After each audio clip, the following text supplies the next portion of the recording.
और अभी अभी एक ख़बर आ रही है इस पूरे मामले में। ये ख़बर हम आपको बता देते हैं, कोलकाता रेप हत्या मामले में ये बड़ी ख़बर है जो कोलकाता रेप हत्या मामले में आई है। मुख्य आरोपी के पॉलीग्राफ टेस्ट को मंजूरी दे दी गई है। तो जो इसके मुख्य आरोपी है उसके पॉलीग्राफ टेस्ट को मंजूरी दे दी गई है। अदालत ने मुख्य आरोपी के टेस्ट को अनुमति दी है। कोर्ट ने संजय रॉय के पॉलीग्राफ टेस्ट की मंजूरी दे दी है। कोलकाता रेप हत्या मामले में बड़ी खबर, आजीकर मामले में गिरफ्तार हैं संजय रॉय और मुख्य आरोपी के पॉलीग्राफ टेस्ट को मंजूरी अदालत ने दे दी है। हमारे संवाददाता प्रसन्नजीत हमारे साथ जुड़े हुए हैं। प्रसन्नजीत, लगातार मामले में अब तेजी आ रही है। अदालत ने मुख्य आरोपी के टेस्ट की अनुमति दे दी है, क्या जानकारी आपके पास? बिल्कुल रमा, ये जो संजय राय जिसे कोलकाता पुलिस ने मुख्य आरोपी के हिसाब से गिरफ्तार की, उसी को अभी मुख्य आरोपी के हिसाब से सीबीआई ने भी अपने कस्टडी में ले लिया है। सीबीआई अपना काम शुरू करने के बाद अभी तक किसी को गिरफ्तार नहीं किया है, तो इसी को ही मुख्य आरोपी के हिसाब से मानकर सीबीआई अपना जांच आगे बढ़ा रहा है। और इसी जांच की हिस्सा के हिसाब से पॉलीग्राफ टेस्ट करना चाहता था सीबीआई, और इसी हिसाब से इस इलाका का जो दायरे में आता है, जो कोर्ट के दायरे में, वो शियालदा कोर्ट है। शियालदा कोर्ट में याचिका डाला गया था कि संजय राय का जो उनके अनुमति लेकर, क्योंकि आप जानते हैं कि पॉलीग्राफ टेस्ट में जो आरोपी है उसका सहमति होना जरूरी है। सहमति के बाद शियालदा कोर्ट में याचिका डाला गया था और आज थोड़ी देर पहले हमें यह खबर मिला है कि शियालदा कोर्ट की तरफ से ये संजय राय का पॉलीग्राफ टेस्ट के लिए मंजूरी दे दिया गया है। ये इस मामले में, इस तहकीकात में एक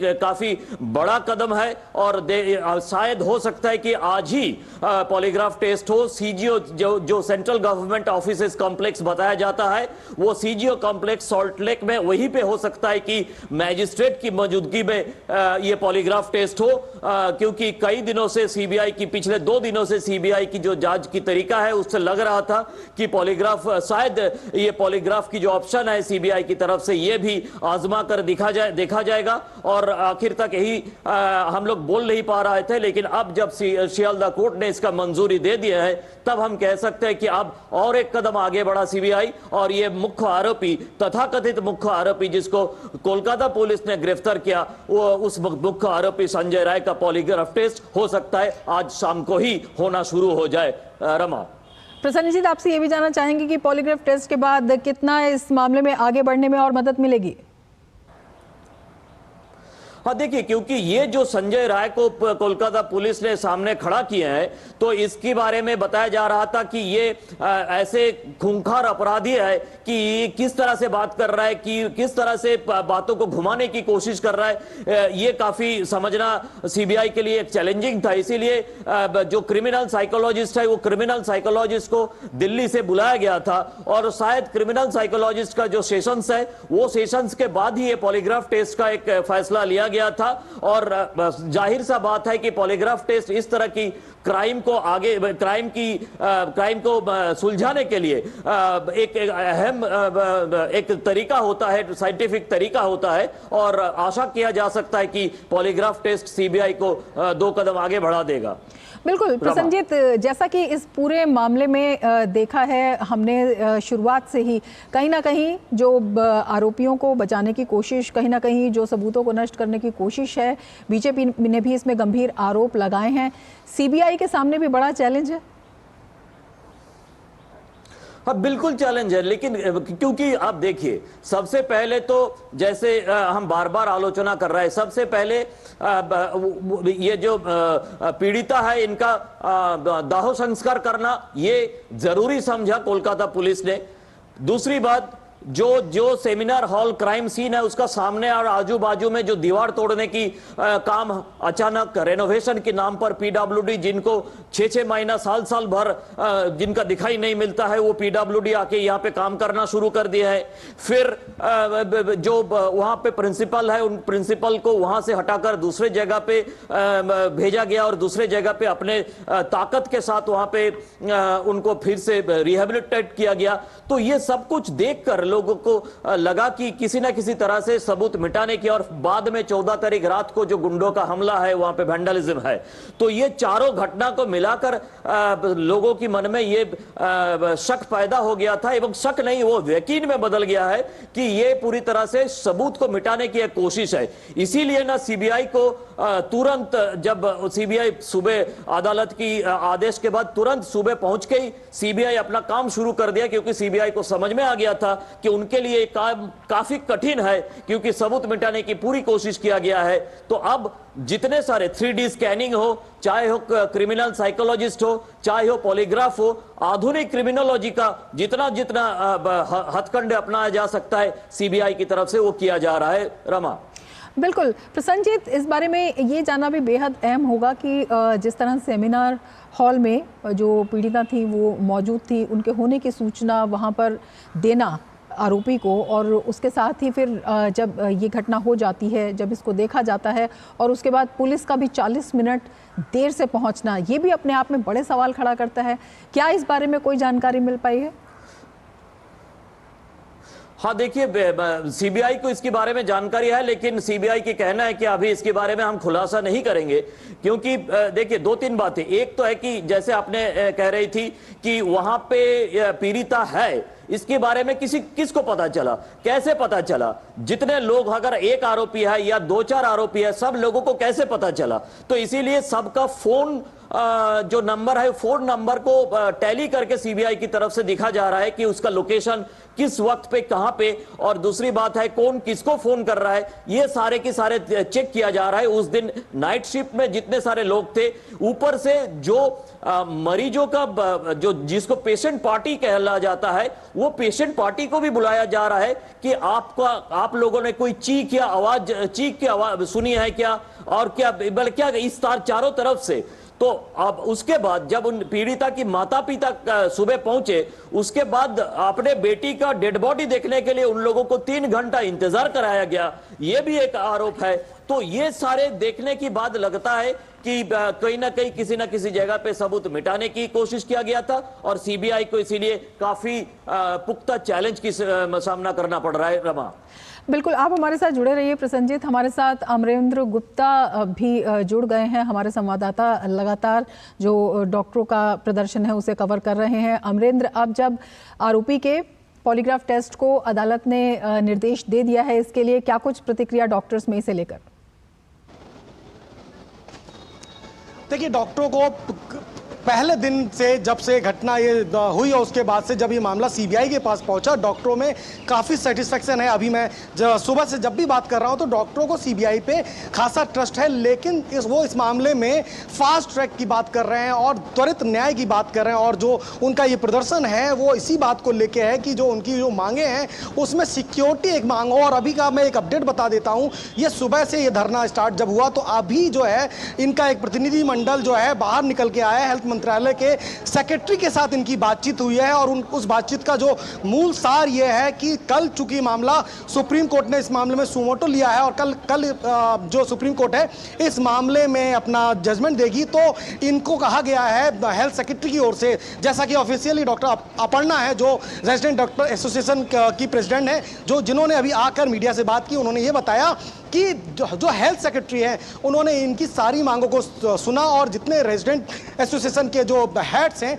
वो बैठे थे 8 लोग, उनके साथ जो वार्तालाप हुई उसमें हेल्थ सेक्रेटरी ने इनसे साफ तौर पर कहा है कि हम आपके मामले को गंभीरता से ले रहे हैं। इसमें चूंकि कल मामला सुप्रीम कोर्ट में है और कल इस पर फैसला आना है उस मामले में, तो आप कल का वेट करिए। और दूसरा जो है सीपीए को लेके एक बड़ी बात इन्होंने कही है डॉक्टर अपर्णा ने कि जो ड्राफ्ट है उसके लिए आप लोग का एक ड्राफ्ट चाहिए, यानी कि रेजिडेंट डॉक्टर से ही एक ड्राफ्ट मांगा है कि आप उसमें क्या क्या प्रावधान चाहते हैं वो ड्राफ्ट के साथ आइए, और उस पर भी हम लोग एक पॉजिटिव बात करेंगे। तो ये 2 अपडेट हैं। और उसके बाद अभी डॉक्टर अपर्णा ने जो है यहाँ जितने डॉक्टर्स हैं उनको ये बोला है कि आज के लिए वो लोग अब स्ट्राइक को यहाँ से खत्म करके अपने अपने हॉस्पिटल्स और अपने मेडिकल कॉलेज जा सकते हैं, लेकिन उन्होंने साफ तौर पर कहा है कि उनकी ये स्ट्राइक जारी है। हम यहाँ से आज जा रहे हैं लेकिन हमारी स्ट्राइक जारी है, और हमारा ये साफ तौर पर संकेत है कि हमारी लड़ाई तब तक नहीं खत्म होगी जब तक हमें कोई फुल एश्योरेंस नहीं मिलता। और दूसरी बात इन्होंने एक और कही कि थोड़ी देर बाद यानी कि अब से कुछ घंटे बाद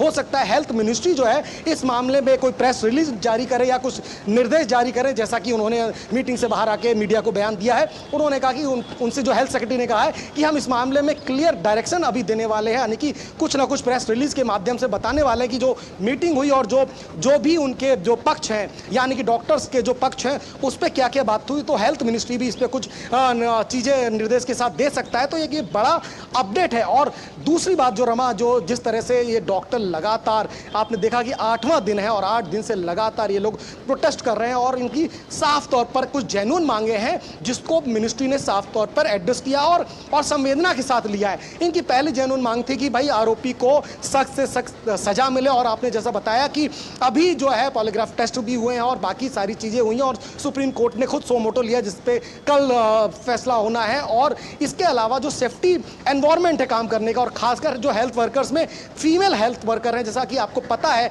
कि ये जो हेल्थ वर्कर्स हैं या जो डॉक्टर हैं खासकर, इनकी कोई एक लिमिट नहीं होती काम करने की। ये 12 घंटे 24 घंटे 48 घंटे तक काम करते हैं, तो इनको वो सेफ माहौल मिले काम करने का, यानी कि जब ये काम के दौरान अगर खाली हैं तो इनको बैठने के लिए सही स्थान मिले, कहीं यहाँ रेस्ट रूम हो, और जब एक बिल्डिंग से दूसरी बिल्डिंग पेशेंट को देखने जाते हैं उस दौरान सिक्योरिटी अरेंजमेंट हो, उस बात को भी लगातार उठा रहे हैं कि सेफ माहौल मिले। और सीपीए वाले माहौल पे जैसा मैंने अभी आपको बताया कि गवर्नमेंट की जस्ट अभी थोड़ी देर पहले जो मीटिंग खत्म हुई है उसमें एश्योरेंस दिया गया है कि हम सीपीए पे भी बात करेंगे। तो कुल मिला के एक ये बड़ा अपडेट है। और जो डॉक्टर्स हैं, डॉक्टरों में भी खासा सेटिस्फेक्शन है। जब ये लोग इनके जो हेड्स के साथ इनकी अभी बातचीत हुई थी, अभी हालांकि डॉक्टर यहाँ से हटे नहीं है, डॉक्टरों को बोला गया कि वो लोग निकल जाएं और कल जो है एक बड़ी जीवीएम होगी, इनकी कॉमन एक मीटिंग होगी और उसमें आगे किस तरह से इस पर स्टैंड लेना है और किस तरह स्ट्राइक चलेगी उस पर बात की है।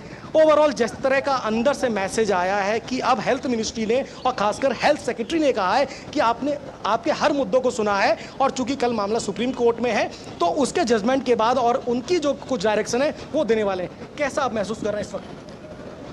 पिछली मीटिंग में भी उन्होंने ऐसे बताया था कि वो कंसीडर करेंगे और बताएंगे, बट कोई भी ठोस हमें एश्योरेंस या ऑर्डिनेंस जो कि हमारी मांग है वो नहीं हुआ है। तो अभी हम कल तक जो उनका प्रेस रिलीज़ है मिनिस्ट्री का और कल सुप्रीम कोर्ट क्या कहता है उनकी वेट करेंगे, और तब तक के लिए हमारी स्ट्राइक जारी है। अगर उनसे कोई पॉजिटिव रिस्पांस आता है और वो इसको ऑर्डिनेंस बनाने के लिए रेडी हो जाते हैं तो हम तुरंत स्ट्राइक बंद करने के लिए रेडी हैं, हमें ऐसी कोई आपत्ति नहीं है। पर जो हमारी मांग है वो बहुत जेन्युइन है, तो ऑर्डिनेंस और सुप्रीम कोर्ट क्या कहता है हम देख लेते हैं, जस्टिस के लिए वो क्या बोलते हैं कल, बाकी कल जो होगा हम आपको बताएंगे। वैसे अमरेंद्र, सुप्रीम कोर्ट का ये वेट करेंगे जैसा कि हेल्थ सेक्रेटरी ने भी बोला और सारे डॉक्टर्स भी यही कह रहे हैं। किस तरह की अब जब जो ये अभी की जो वार्तालाप हुई है और जिसका जो निष्कर्ष आया उसके बाद आपका क्या कहना है? पहले चीज़ है कि जो अभी हेल्थ मिनिस्ट्री का जो भी अश्योरेंस दिए है वो हम उससे सेटिस्फाइड नहीं है। सीपीए के अलावा या ऑर्डिनेंस के अलावा हम उसके नीचे कुछ भी मानेंगे नहीं। तो रमा कुल मिला के कहा जाए तो हेल्थ मिनिस्ट्री ने वैसे इनको एश्योर किया और जो इनके जो रेजिडेंट डॉक्टर्स एसोसिएशन के जो हेड्स हैं जो अभी निकल के आए वो मंत्रालय की तरफ से लगातार इस मामले में जो वार्ता हो रही है, लगातार जो डिसीजंस लिए जा रहे हैं वो अपने आप में काफ़ी अहम हो जाते हैं। प्रसन्नजीत, आपके पास आना चाहेंगे और आपसे जानना चाहेंगे, अगर इस पूरे केस को हम देखते हैं, राज्य सरकार का जो रवैया है अपने आप में काफ़ी, उस पर जो संदेह है वो व्यक्त किया जा रहा है और जो डॉक्टर्स का आक्रोश है वो भी इसी वजह से है। क्या कुछ जानकारी अब है, क्या कुछ स्टेटमेंट्स वहाँ से आ रहे हैं, और अगर नहीं आ रहे हैं तो चुप क्यों है राज्य सरकार? देखिए रमा, एक अजीब सा स्टेटमेंट परसों सरकार की तरफ से दिया गया था, जिसके बाद पूरे डॉक्टर की जो कम्युनिटी है उनका वो तो गुस्से से हंसने लगे, क्योंकि सरकार की तरफ से बताया गया था कि ये महिला डॉक्टर जो है इनको 12 घंटे से ज़्यादा ड्यूटी नहीं करना पड़ेगा। अब ये इस तरह से एक स्टेट कभी इस तरह की डिसीजन ले सकता है कि नहीं, मुझे पता नहीं, पहली बात। दूसरी बात है कि सरकार ने एक यूनिट में 2-2 लेडी डॉक्टर रखेंगे पीजीटी। ये भी कैसे हो सकता है किसी को मालूम नहीं है, क्योंकि और लेडी डॉक्टर से नाइट ड्यूटी नहीं कराया जाएगा। अब मैं दर्शक से अनुमति लेके और आपसे अनुमति लेके एक बात कहना चाहूंगा कि इत्तेफाक से मेरा बेटा डॉक्टर है, तो उन्होंने पूछा कि पापा अगर किसी पीजीटी डिपार्टमेंट में हर एक जो पीजीटी है वो लेडीज हो जाए, और चाहे वो पेडियाट्रिक डिपार्टमेंट हो वो सारे के सारे पीजीटी लेडी हो जाए, तो नाइट ड्यूटी फिर करेंगे कौन? मतलब आप सुरक्षा नहीं दे पाएंगे। और इसका मतलब यह है कि मरीज जो है, मरीज को खुला छोड़ के आप सिर्फ दिन में ड्यूटी कराएंगे और पीजीटी रात को ड्यूटी नहीं करेंगे, तो पीजीटी रात को ड्यूटी नहीं करेंगे तो करेगा कौन?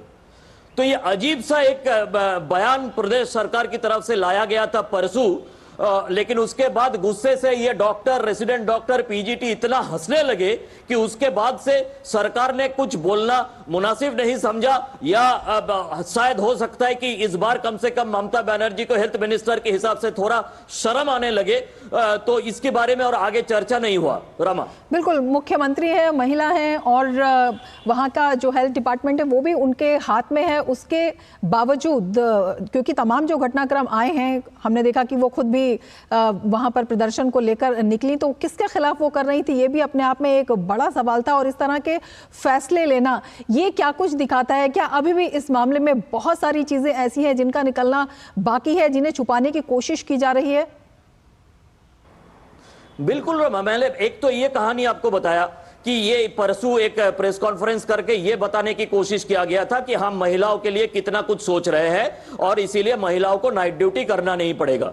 अब कल की घटना आपको बताऊं, जो बंगाली हो, एक समझना, ये महसूस करना काफी जरूरी है, क्योंकि मोहनबागान और ईस्ट बंगाल, कोलकाता को मेक्का ऑफ इंडियन फुटबॉल बताया जाता है, और हिंदुस्तान में सबसे पुरानी जो फुटबॉल टीम है, एक है मोहनबागान और एक है ईस्ट बंगाल, दोनों ही 100 साल से पुराना है। और इन लोगों का कल मुकाबला होने वाला था यहां के सॉल्ट लेक स्टेडियम में, जिसे डार्बी मैच कहला जाता है। जैसे रेस कोर्स में डार्बी होता है, वैसे फुटबॉल में हिंदुस्तान में ये मोहनबागान और ईस्ट बंगाल की मैच को डार्बी मैच कहला जाता है। और ये दोनों का तो जो समर्थक है वो कभी भी पिछले 100 साल में कभी भी आमने सामने आए ही नहीं है, ये इतना एक दूसरे के खिलाफ है। लेकिन कल की मैच के पहले सोशल मीडिया में एक कैंपेन चला कि इस बार हम स्टेडियम में जाके हमारे बहन के लिए जस्टिस चाहेंगे, तो ममता बनर्जी डर गई। 1.5 घंटा की ये जो मैच है, इस मैच को उन्होंने कैंसिल करा दी। नतीजा ऐसा हुआ कि 1.5 घंटा की मैच तो उन्होंने कैंसिल कर दी, लेकिन हजारों समर्थक, ये पिछले 100 साल में पहली बार ईस्ट बंगाल और मोहनबागान के समर्थक एक साथ होके शाम को 4 बजे से रात को 12 बजे तक कोलकाता की रास्ते पर अपना विरोध प्रदर्शन किया है। तो बिल्कुल, बहुत सारे सवाल हैं जिनका जवाब मिलना बाकी है। प्रसन्नजीत, आपसे ये भी जानना चाहेंगे कि किस तरह से जो सीबीआई की जांच है अब आगे बढ़ रही है, और क्या कुछ जो कदम है वो उठाए जा रहे हैं, किस तरह के जो ऑप्शन है उन्हें खंगाला जा रहा है? देखिए, एक तो है कि डॉक्टर संदीप घोष आज 4th डे है, जिनको सुबह 10 या 11 बजे सीबीआई के ऑफिस में हाजिर होने के लिए बताया गया है। कल भी उनके साथ करीब 15-16 घंटा पूछताछ किया गया है। उनका हाजिरी जरूरी है इसीलिए क्योंकि ऐसे सीबीआई की तरफ से माना जा रहा है कि संजय राय को दिखावे के लिए कल कोलकाता पुलिस की तरफ से खड़ा किया गया था। लेकिन ये सारे के सारे पीछे जो दिमाग है, ये किसी ना किसी डॉक्टर संदीप घोष के इर्द गिर्द घूम रहे हैं। तो ये डॉक्टर संदीप घोष को बाजू में रखकर जितने सारे विटनेसेस है, जितने सारे संदिग्ध है, सबको लाके उनके बात के साथ, उनके जो जुबानी है उसके साथ, और संजय राय और संदीप घोष, ये सब कुछ एक साथ चेक और क्रॉस चेक करना, और इसका जो साइंटिफिक एनालिसिस है वो करना, इसका जो फोन, इन लोगों का जो फोन कॉल्स है, फोन की लोकेशंस है, ये सारे चीज को खंगाला, ये सारे चीज काम अभी सीबीआई की तरफ से किया जा रहा है। और अब आगे जाके ये पॉलीग्राफ टेस्ट। रमा, आप नजर बनाए रखें। प्रसन्नजीत, बहुत धन्यवाद तमाम जानकारी वहां से देने के लिए। अमरेंद्र, आपका भी बहुत शुक्रिया तमाम जानकारी के लिए। और बुलेटिन में फिलहाल लेते हैं एक ब्रेक, आप देखते रहिए।